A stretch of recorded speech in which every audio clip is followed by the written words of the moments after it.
Well, I don't know if I'm early or if everybody's late, but you that are here will hear me. You know, it is hard to believe that we're a third of the way into the season by the end of this week, which makes it more incredible. It means we played 11 games in those 30 days from when we started, and that's a lot of games in less than a month. But I think, I do think that it's hard to see through the trees sometimes, but we have made some progress. I mean, we're making, I think, a lot of progress. Last game, I thought we took a little dip back as far as the progress we were making in certain areas, but I did think, looking at the film, we did do a better job of getting to the free throw line. We did a better job making free throws, and we did a better job taking care of the ball. These two games this week, I said, are very important to us. We need to focus back, get our intensity back that we showed for probably most of the month of November. Most of those games we played pretty hard in. Not always smart or not always great, but pretty hard. I thought we had a little letdown, and we're going to make some adjustments to that. We're still adjusting without Miles. And yet that's an opportunity for some other players, as I said a week ago. Somebody's got to step up.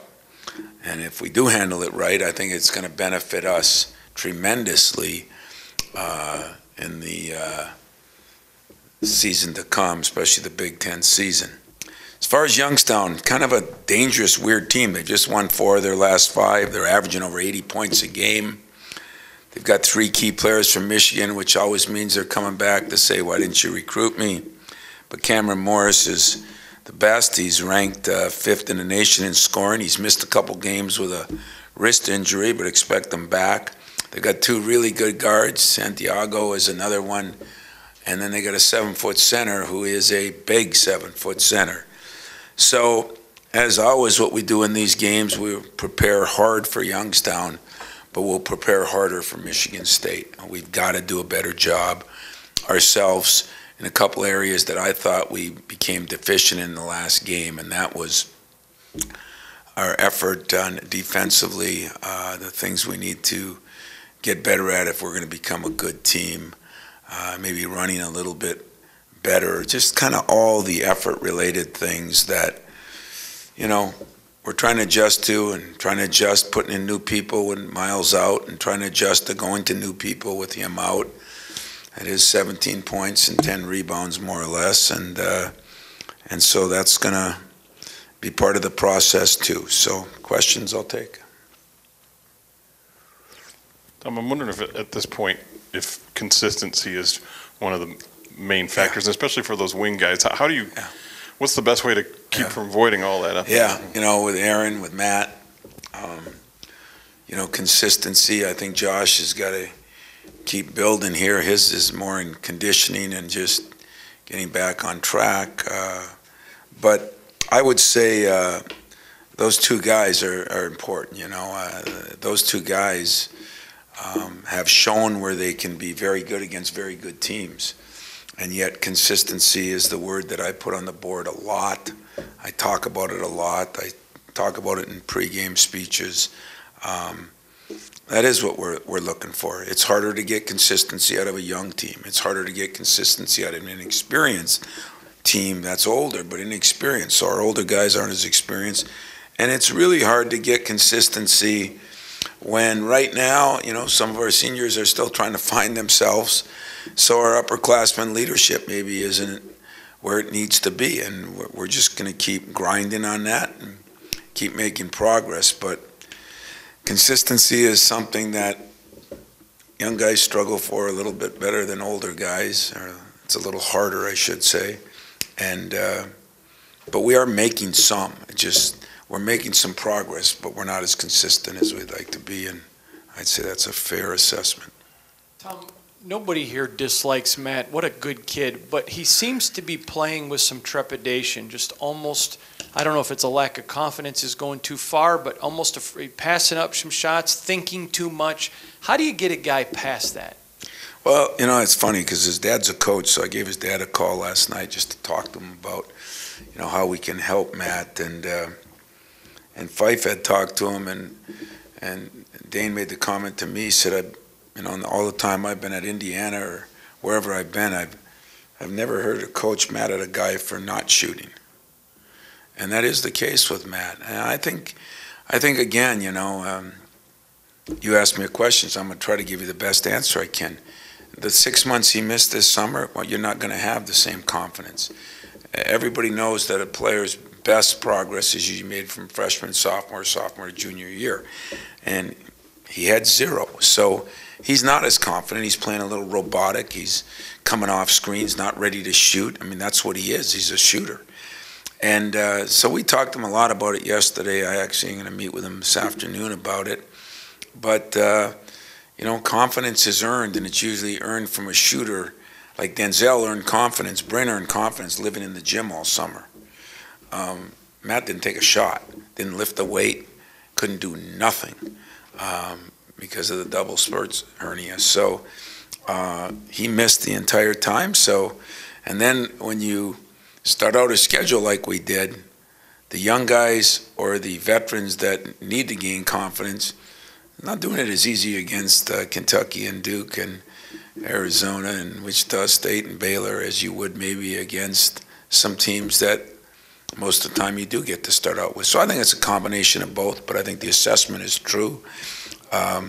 He's got to look in the mirror and say, listen, my job here is to shoot. I got to make sure he knows it. I got to make sure we do a better job getting him even safer shots, but he's got to be ready to shoot. So it's, as all things in life, it's a combination of a couple things. Tom, Nick Ward looks pretty good, like he's developing game by game. From a coach's perspective, do you see the same things on the floor that it looks like? I mean, is he missing defensive assignments still? Or are there things that we maybe don't see that you see? You guys were like 0 for 6 the other day, and you're like 3 for 3 right now. Those are all good questions, but just kidding. Nick is far surpassed where I thought he'd be at this point offensively. He's not far surpassed the mediocrity defensively. It's why, some of it's lack of knowing, some of it's having to come up with all these different teams that we've played have all run different stuff, and that's a quick prep. Some of it's the one-day prep. It's not really fair to him. A couple of those games were no-day preps. That would be hard for a freshman and hard for a freshman who's not used to guarding people. I think he's still trying to get in the shape. After losing 30 pounds, we all think that makes you in better shape, and it does. But you have to learn how to play with a new body. You have to learn how to walk with a new body. And I say that, and I'll give you this example. When you're 30 pounds heavier than you are, you don't work as hard because you can't work as hard. You're not in as good a shape. And you lose it, but your mind is still working at you were 30 pounds heavier. And that's always part of the process too. And Nick's he needs those practice times, and he needs these times to get in better shape. We were paying him 15 minutes a game, and he was scoring, 8, 9 points. And so right away we assumed, God, if we played him 30 minutes a game, he'd score 20 points. Well, we played him 26 minutes. He did get a lot of points, but I think some of you in here mentioned it the other day. He was tired at the end. Tired because he did give a lot, but the deficiencies defensively are not just his man. It's being in the right spot, being in the right spot on ball screens, being in the right help side. And that's what we've really spent a lot of time on this week. But, I've said it before and I'll say it again. Nobody on this team has improved more than Nick. And nobody, there's not a freshman that has, but not a player that has. From the middle of the summer till now, Nick Ward has made as big of improvement as maybe any player I've had here. I'd have to look back on who made the most adjustments, but you think he had to change his weight, he had to change how hard he played, he had to adjust to college basketball. He's played against some of the best teams in the country. I'm pleased and proud of Nick. I'm just going to keep that very quiet because he's got a long ways to go, and yet he's been receptive to everything. I'd be curious to know from you guys, just interviewing him now compared to the first time you did, I mean, he's grown in leaps and bounds, guys. It's been fun watching him. Any kind of update on Miles' ankles? Everything's still kind of on track for what you had assumed? You know, I mean, for what I assume, I mean, there's no break, there's no crack, there's none of that, which would extend things to 6, 8 weeks, 5, 6 weeks, whatever happens with that. But I mean, I have no idea. It's not going to be this week or next week. I said it would probably be 2 to 3 weeks, and I'm sure that's what it'll be. Just because of you worry about you're not gonna do something to get him back. It's not just a sprained ankle; it's just a sprained ankle, if that makes any sense, which it doesn't. But it's I wish I had him back today, but I don't, and I'm not going to speed the process. He's still in a boot. He's expected to be in a boot for a couple of weeks, and then they'll let him get out of it, and then, according to pain-free, he can start making progress. If not, they'll hold him out. And the one thing that there won't even be an inkling of a chance of bringing him back early. That's for sure. You mentioned someone needs to step up. Since he went down, was there anyone specifically that you challenged one-on-one? You know, the guys I'm challenging the most are Cassius and Josh, because I think they have the biggest ceiling to go to. You know, and Cassius did some things offensively. I mean, you get a guy gets 15 points, he gets 9 assists, he has 1 turnover, and you know, that's really good. And I think he has made some steps in that direction. I think he's starting to understand the things he has to do defensively, and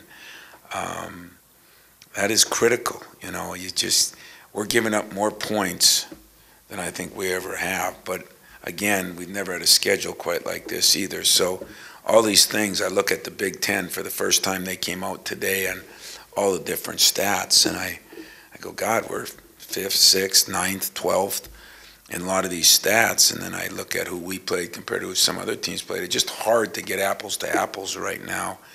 And, you know, I need Cassius and Josh to step up a little bit. And, you know, right now, I mean, I need Kyle Arns to step up because he's taking that position. We'll put Kenny there some. We did play some minutes with Kenny and Nick in the game.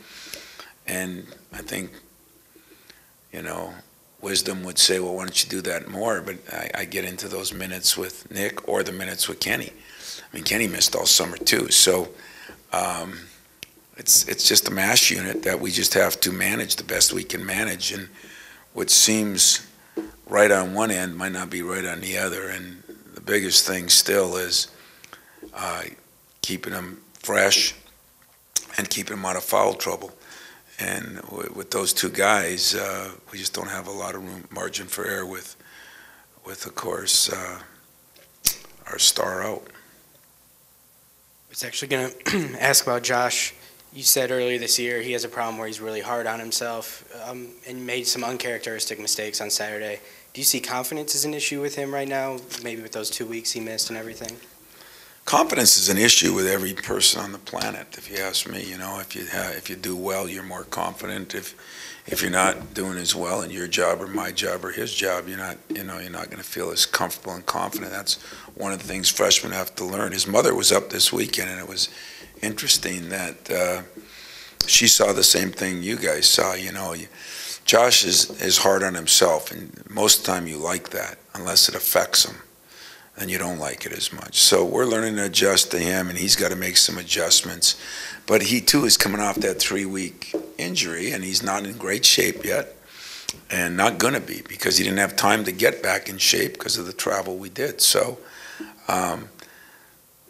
every time I speak up here, I feel like I'm the excuse miser, and I'm just trying to tell you why, when you ask a question, nobody wants Josh to play better than I do, except for himself, and he has the ability to play better.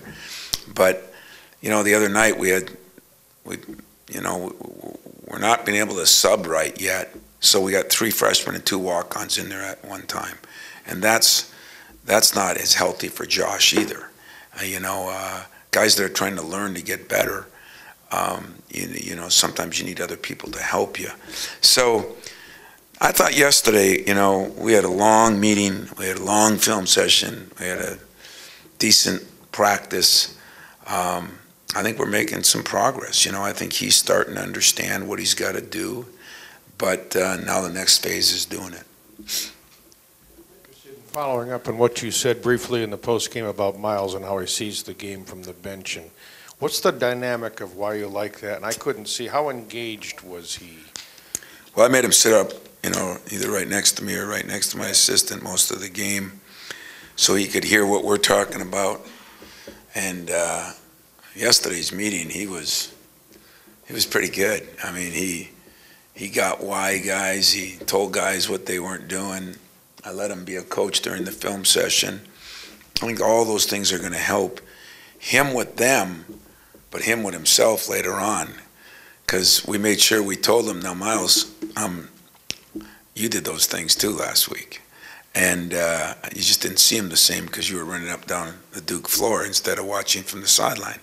And that is priceless, I mean, those kind of situations that you never want somebody to be injured, but I'm going to make sure he's sitting up there this week, and he's sitting in the film sessions, and he's sitting there in practice, and I usually go over to him and talk to him about different things that go on in practice.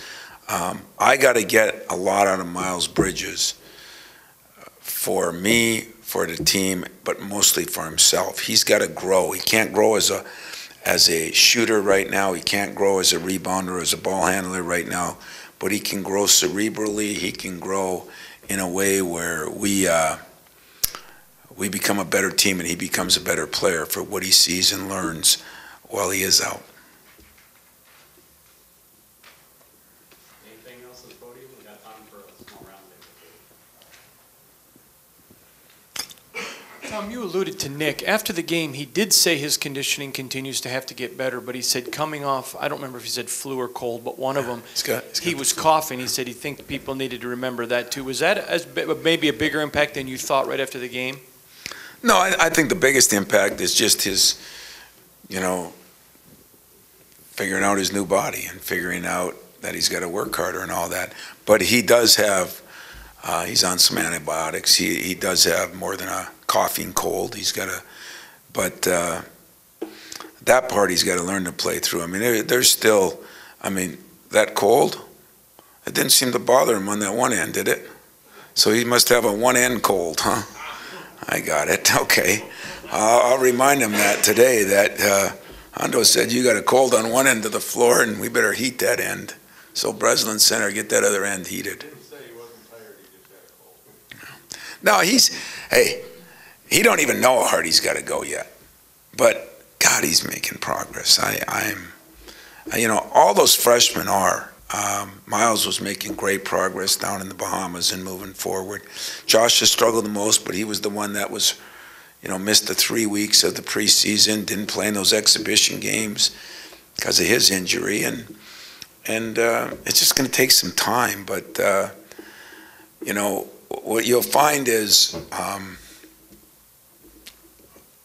with the reason that Nick was in the position he's in is because he wasn't maybe as disciplined as you needed to be for the last couple of years. So if anybody thinks I'm giving Nick Ward anything today or yesterday or tomorrow, forget it. I'm sticking with my way of coaching Nick Ward, and Nick Ward knows why I'm doing it. And I think if you asked him point blank, it's always embarrassing for a kid if he's not in great shape. But I'm not saying he's not in bad shape. It's just that playing 26 minutes is a lot of minutes in a college game going up and down. And for a freshman of his size, it's hard. I mean, all I can say is he's doing well, but he's going to do a lot better before the year's over. Tom, you're no stranger to long road trips throughout your time here. Now that this season's marathon is over, how do you look back at that? And then looking forward to this week's games, do you still worry about road legs at all, that maybe that could factor in? Or do you think your team's fully past that? I think we're we're pretty fresh now. I think pretty much so. I think, and it's not going to come back overnight because it was a long. And I am pretty familiar, but not as familiar with. What did you say? We're going to have 11 games in 29, 30 days, or I don't know if we've ever done that. So. But I think the biggest thing is still the practice time. I think we can overcome the fatigue part of it. But the practice time and making them do it in practice, does Nick have to run up and down? The reason, again, I go back, the reason I apologize to my team is I think Nick's doing a great job. And yet, I don't know if I put him in a position to be in better shape when you couldn't practice, you couldn't work on, you're having walkthroughs in the Bahamas, walkthroughs in Hawaii, all this stuff. How are you going to get in better shape, So I understand that. I just can't accept that. And they understand that. But it's still going to be a process, guys. It's still going to be a little bit of a process. Tom, you mentioned Denzel earlier, but going off the road trip, this may be a bit of a moot question. He's playing his first game in Detroit tomorrow with the Bulls. You had a chance to talk to him at all or watch any of his games since he's gone pro?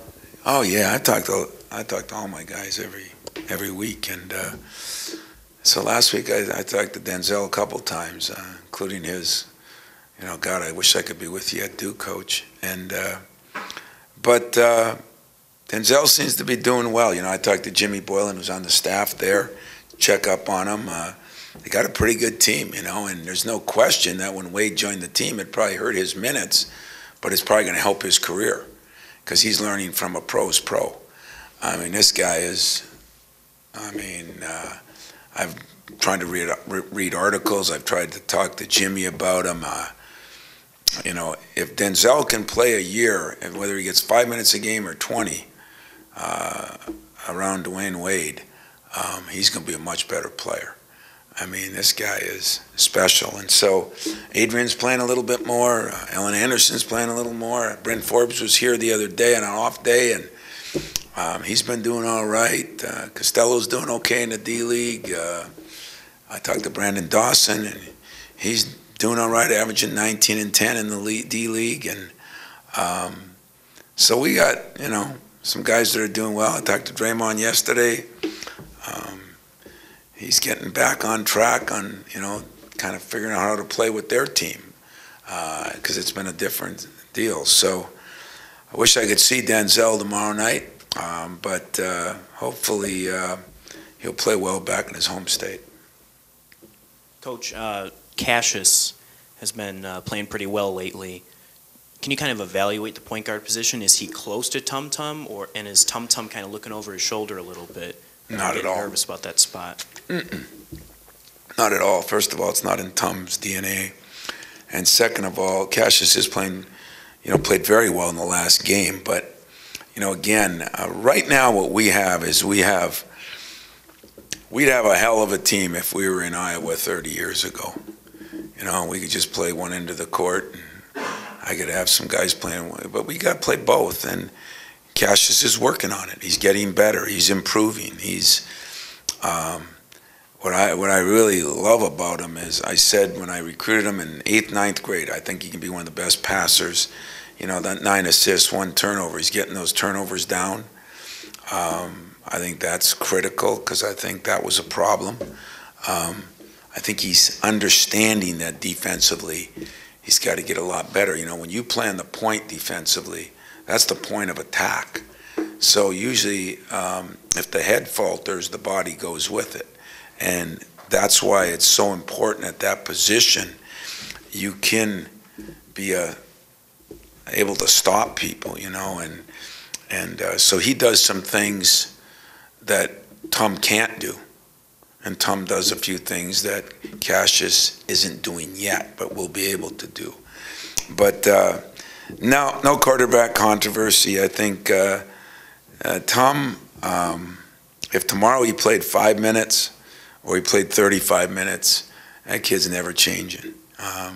If there's anybody who cares about the team, what I enjoyed most about the summer was watching Tum, kind of knowing that Cassius might take his time, embrace him, bring him in, help him, Those two get along great. So, you know, I don't know what it'll be. I think they'll still play together some, but I just hope Cassius keeps improving.